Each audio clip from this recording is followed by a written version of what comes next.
So the latest MacBook Pros from Apple are definitely the best MacBooks that Apple have ever made. And if you've decided to pick one up, then you probably are interested in getting some really good accessories to go alongside it. I personally decided to go for the 16-inch MacBook Pro, and in this video I'm going to be showing you all of the accessories I decided to pick up over the last few months. Now, I edit video quite a lot, and that is my main use case for this MacBook Pro. And if you're a video editor, then some of these accessories may help you out, but there are also accessories that I use for this MacBook that don't have anything to do with video editing. Either way, every single thing I talk about in this video will be linked down in the description below, so once you finish watching the video, head down there and you should be able to find anything that you're looking for. So the very first thing I want to talk about is the mouse that I use, and I mainly use this when I'm video editing. The trackpad on the new MacBook Pro is amazing. The trackpads on MacBook Pros always have been amazing,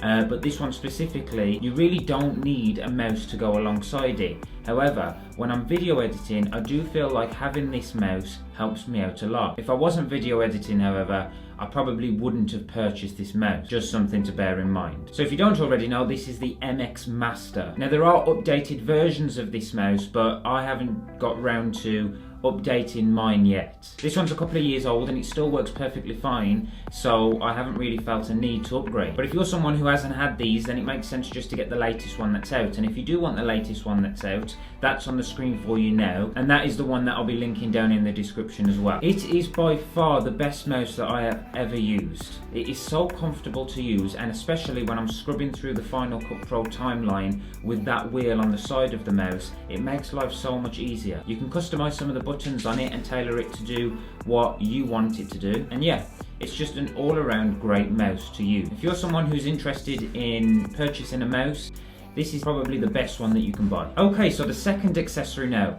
That is the new AirPods. Now, these can be an accessory to almost anything, but the AirPods for me, I use when I'm video editing. Having a pair of earphones that can seamlessly switch between my iPhone and my Mac, especially when I'm working, it really does help a lot. I love the fact that there's no wires, obviously. There's no latency when I'm editing with Final Cut Pro. Obviously, they're never going to be as good as wired. However, it's not anything noticeable that makes me not be able to edit my video. I have made a whole separate video on why I love the AirPods 3 so much, so if you're someone who's interested in a pair of AirPods and you haven't watched that video, then head to my channel and watch the video there. So obviously this is a very expensive MacBook Pro. If you've bought one, then you definitely know that. And I don't want to be just throwing it in my bag.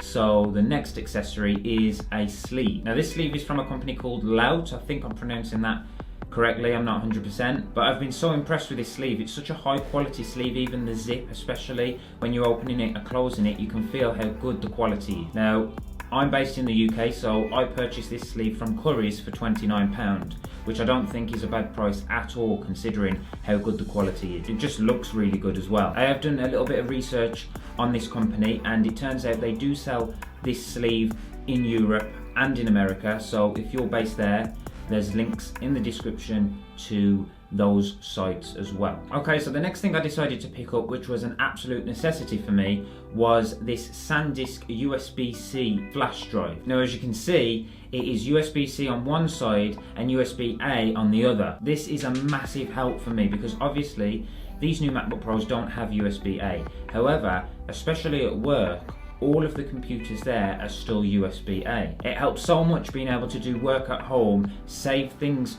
from my Mac onto this USB and then take it into work and use the same USB to access those files on the computers there. If you're somebody who has to constantly switch between using this Mac and then using computers that just rely on USB-A, these memory sticks are amazing. There's different storage options, as you can see, so obviously pick whatever you feel you need for your use case. Now, a lot of people wouldn't think this next one is considered an accessory at all for the MacBook Pro, but for me it really is, and that is my iPhone 13 mini. When I'm video editing, I rely on my iPhone so much to be able to get these videos complete. Any photo or video or screen recording that's on my phone needs to be sent to my Mac, and having an iPhone means I'm able to use AirDrop. AirDrop is absolutely amazing. It allows me to transfer files between the Mac and the phone ridiculously fast. Now, like I said, that can be photos, that can be videos, that can be scripts for videos. It can be from the phone to the Mac or from the Mac to the phone. Sometimes I'll be editing a thumbnail on my Mac and I'll want to use iOS software, so I will just airdrop the thumbnail from the Mac to the phone, edit the thumbnail on the phone, and then transfer it back to the Mac. Now, I know there are 100 different ways that you can do this with other software, and you don't need AirDrop to do it, but it's just that convenience. So if you're somebody who doesn't have an iPhone and has heard iPhone users talking about AirDrop loads and you're interested in trying it out, then you definitely should.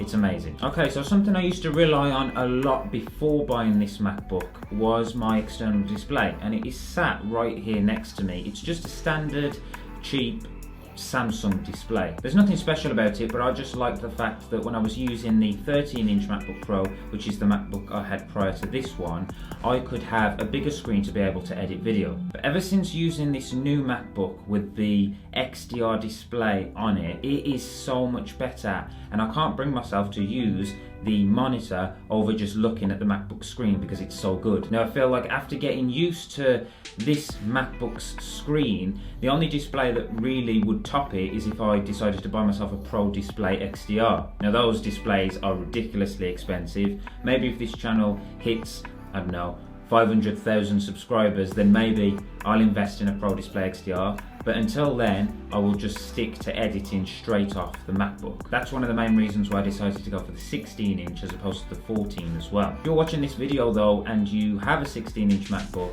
and you also have like loads of money, then maybe it is an option for you to get the Pro Display XDR. And if that's the case, you know where to go. Apple.com. Okay, so the last accessory I want to talk about in this video, it's got nothing to do with video editing, but it is the PS5 controller. So when I'm not working, I do like to use my PS5, and I have got into the habit of sometimes when I'm away from home using remote play with the PS5. Now that works really well on my MacBook, and all I need to do is bring my PS5 controller along with me. So if you're someone who uses remote play or games on their Mac at all, then this controller is a great accessory to go alongside it. For those of you who do have a PS5, you'll know why the PS5 controller is such a great controller, and if you don't have a PS5, then try and get your hands on this controller if you are somebody who's interested in purchasing one. I have only just started out.